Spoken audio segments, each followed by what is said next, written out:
मग आता काही म्हणजे आता मला असं वाटतं तुम्ही म्हणात हाय राईज बिल्डिंग म्हणजे हाय रिस्क बिल्डिंग जे झालेले आहेत आणि तेवढं वर पोचणं पण फायर ब्रिगेडला शक्य होत नाही आहे. तर आता काहीतरी नवीन इनोव्हेशन्स याची जरूर आहे नाही का ह्याच्यामध्ये, कारण हे प्रमाण असं वाढतच जाणार आहे. आता एक चायनाने काय केलं आहे, त्यांच्या म्हणजे हाय राईज बिल्डिंग स्काय क्रॅपर आपण त्यांना म्हणतो. तर मागे एक व्हिडिओ आलेला की ते बिल्डिंगवर ड्रोननी पाणी मारतायत. जसं तुमचं फायर ब्रिगेडचं जेट तेवढा वरती पोचू शकत नाही, ड्रोननी पाणी मारताय. तो ॲक्च्युअल ते स्वतःच्या बिल्डिंगला आग लावून ते ट्रायल घेतात. तर त्यांचं मते की 3rd वर्ल्ड वॉर झाल्यानंतर आपल्या लोकांना कसं वाचवायचं फायरमुळे, जी आग लागेल, जसं काही मिसाईल्स वगैरेचे अटॅक्स होतील त्यामुळे काय होणार आहे, आगच लागणार आहे प्रत्येक बिल्डिंगला. तिथं अटॅक झाल्यानंतर त्या बिल्डिंगला आग लागणार आहे. त्यांच्याकडे ती टेक्नॉलॉजी ते डेव्हलप करताय आतापासून डेव्हलप करतात. ते स्काय क्रॅपर त्यांनी एक बिल्डिंग बांधली आहे आणि बिल्डिंग बांधल्यावर त्याच्या आतमध्ये आग लावताय आणि अटॅक स्वतःच्याच बिल्डिंगला करताय आणि त्या सिस्टीमनी ती आग विजते का नाही चेक करताय. त्या ड्रोन सिस्टीम त्यांच्याकडे सुपेरियर आहे. म्हणजे ड्रोन सिस्टीमनी आता फायर फायटिंग होते. म्हणजे हाय राईज बिल्डिंगला समजा तुम्ही 45 स्टोरी बिल्डिंगवर गेला तर 45पर्यंत खालच्या ग्राउंडपासून तो जेट पोहोचणं शक्य नाही आहे. म्हणून ड्रोननी, जसं आपण ड्रोन कॅमेरा शूट करतो तसं ड्रोननी तो पाईप त्याला कनेक्ट करून टॉपपर्यंत जाऊन ती आग विझवत आहे. आणि त्यांच्याकडे इव्हॅक्युएशन टेक्निक पण खूप सुपर आहे. म्हणजे तुम्ही 45 फ्लोअरपासून खाली यायचं असेल तर त्यांना एस्केप शूट असतात. म्हणजे त्यांनी फक्त एक जस्ट ओपन केलं, खाली टाकलं, त्यातून तुम्ही स्लायडिंग जसं आपण करतो त्यातून तुम्ही ट्रॅव्हल करून खाली येऊ शकतात. अशा प्रकारचे पण टेक्नॉलॉजी त्यांनी डेव्हलप केलेलं आहे. मे बी ते लवकरच भारतात येतील आणि आपण प्रत्येक जे आपण हाय राईज बिल्डिंग म्हणतो त्यांना ते आपण सिस्टीम इन्स्टॉल करूया असं मला वाटतं. आपण जेव्हा एखादा फ्लॅट घेतो त्याच्यामध्ये आपण बाल्कनी वगैरे असते तर त्या 100 स्क्वेअर मीटरसाठी आपण काय करतो, बाल्कनी आत घेतो. ते आपण डेट ट्रॅप सेट करत असतो. तसं एक बँगलोरला एक लेडीचा इन्सिडेंट झाला होता की तिने काय केलं होतं की पूर्ण ग्रिल बांधली होती, पण तिने तो बाल्कनी आत घेण्यासाठी नव्हती बांधली ग्रिल. तिची मुलगी मेंटली रिटार्डेड होती. तर ती मेंटली रिटार्डेड असल्यामुळे तिने खाली वाकू नये, तिचा तोल जाऊ नये म्हणून तिने पूर्ण ग्रिलनी ती बाल्कनी पॅक केली होती. राईट.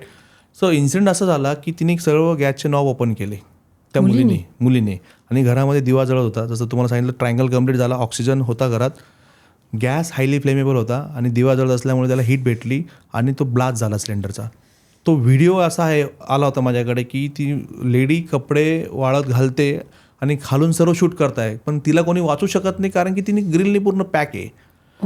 तिने सिक्युरिटीसाठी तिने सेफ्टी कॉम्प्रोमाइज केली. सेफ्टी काय बोलते की तुम्ही सगळं ओपन ठेवा आणि सिक्युरिटी काय सांगते की तुम्ही सर्व क्लोज करा की तुमच्या घरात चोर येऊ नये, कबूतर येऊ नये, म्हणून ते सिक्युरिटीमुळे तुम्ही पूर्ण ग्रिल्स लावून पॅक करता.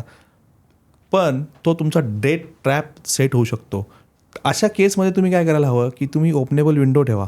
समजा तुम्हाला ग्रिल पॅकच करायचे, बरेचसे लोक कबूतरच्या नेट्स पण लावतात, पिजन नेट्स लावतात. तर तुम्ही ते नेट्स लावता, ठीक आहे लावू शकतात, पण तुम्ही इमर्जन्सीच्या वेळेस तिथून इव्हॅक्युएशन करू शकतात का? तर त्यांनी ग्रिलनी पूर्ण ते पॅक केलेलं होतं.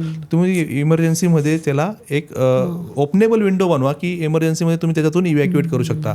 सेम झालं हे पुण्यामध्ये की मी एका क्लायंटकडे गेलो आणि त्यांचं डिस्कशन चालू होतं की ती फायर फायटिंग आपल्याला ॲक्टिवेट करायची सिस्टीम, सगळ्या सिस्टीम आपल्याला करायच्या. आणि त्यांच्या पहिले एक वेंडर आला होता आणि तो म्हणे की त्यांनी मापं घेतली होती, प्रत्येक ग्रिल ते वाढत होते. तर तो इन्सिडेंट असा झाला होता की एक लहान चिमुरटी, तिची आई टीचर होती, तिचे वडील टीचर होते, दोघं गेल्यामुळे आणि तिची आई दुसऱ्या मुलीला शाळेतून येताना घ्यायला गेली आणि ती हाय राईज बिल्डिंगमधून खाली कोसळली होती. म्हणजे गॅलरीमधून तिचा तोल जाऊन तिची मृत्यू झाला होता.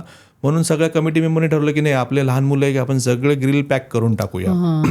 मग तिथं मी गेल्यानंतर मी त्यांना असं सांगितलं की तुम्ही करा पॅक ग्रिल, पण तुम्ही तिथे ओपनेबल ठेवा की that is not acceptable at all as per the fire norms. की तुम्ही सगळं पॅक केल्यानंतर तुम्ही इव्हॅक्युएशन कसं कराल इमर्जन्सीत? फायर ब्रिगेडचे त्याचे टेंडर लावेल ते रेफ्रिजरेला, पण एखाद्याला जर बाल्कनीतून इव्हॅक्युएट करायचं तर तिथून ते पॉसिबल नाही आहे. तर हा डेट ट्रॅप होऊ शकतो, म्हणून कोणी ग्रिल पॅक करू नये. आणि लोक 100 स्क्वेअर फूटसाठी त्यांचा डेट ट्रॅप सेट करता, हे सगळ्यात मोठी वाईट गोष्ट आहे. सो इंडियन ऑइल कॉर्पोरेशनला 2007 साली जी आग लागली होती तर फायर ब्रिगेडच्या 5 गाड्या ती आग विझवण्यासाठी आल्या होत्या. पण ती तुम्हाला माहिती आहे oil is a highly flammable. त्याच्यामध्ये जो कंबस्टेबल मटेरियल सगळं पेट्रोल ऑइल असल्यामुळे ते आग 2-3 दिवस जळत असते.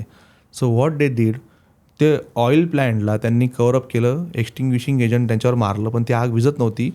दे have started a small fire.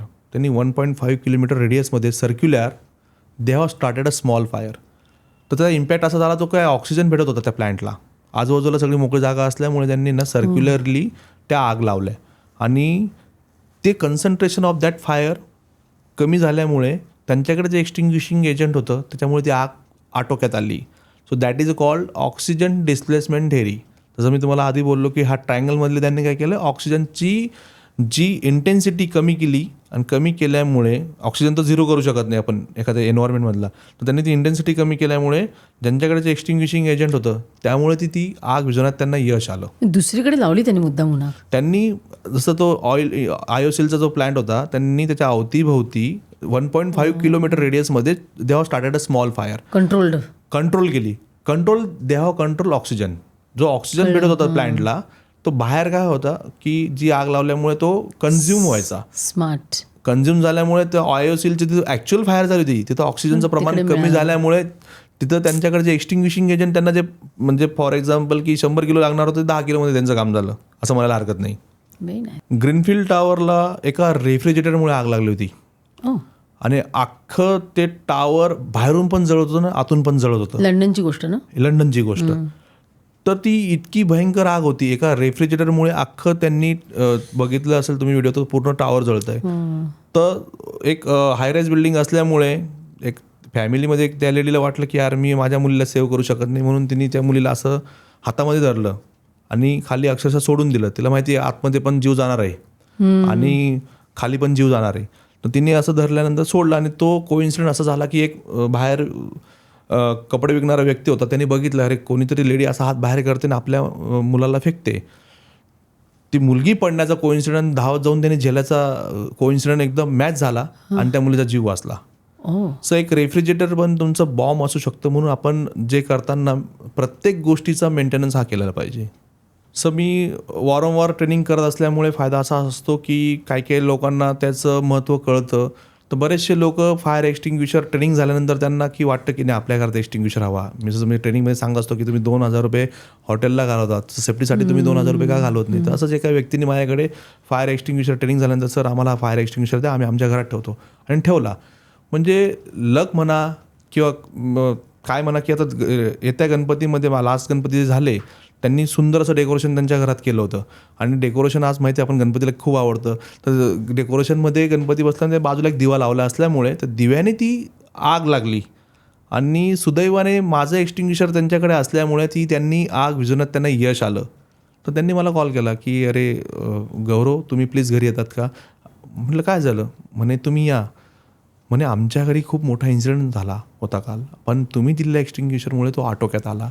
गणपतीच्या विसर्जनाच्या अगोदर आमचं विसर्जन झालं असतं. हा एक्सटिंग्विशरमुळे मोठी हानी टळली. आणि त्यांनी मला एवढ्या प्रकारचे खाद्यपदार्थ बनवले त्या दिवशी, मला जेवणाला बोलवलं अक्षरशः की अरे म्हणजे कोणाला तरी आपण म्हणतो ना की आपण त्यांच्यासाठी काही चांगलं केलं असल्यामुळे त्यांनी एक रिवॉर्ड म्हणून मला त्यांनी जेवणाला बोलवलं की तुम्ही ट्रेनिंग नसती दिली मला आणि आम्ही तो एक्सटिंग्विशर नसता घेतला, मे बी आज वेगळा सिनेरिओ राहिला असता. फार मोठी गोष्ट आहे ना खूप, की त्या एक छोट्याशा एक्सटिंग्विशरमुळे तो एक मृत्यू टळला नाही का. एक्झॅक्टली. म्हणजे आपण आयडेंटिफाय केली आग आणि आपल्याला जसं सांगितल्याप्रमाणे इग्निशन क्रिटिकल ब्लेज स्टेज असतात, तर ब्लेज स्टेजपर्यंत जाण्यात रोखणं ते सगळ्यात मोठं यश आहे असं मला वाटतं. ही क्लिप शेवटपर्यंत बघितल्याबद्दल खूप खूप धन्यवाद. संपूर्ण एपिसोड बघण्यासाठी खाली दिलेल्या लिंकवर क्लिक करा आणि सर्व काही चॅनलला सबस्क्राईब करायला विसरू नका.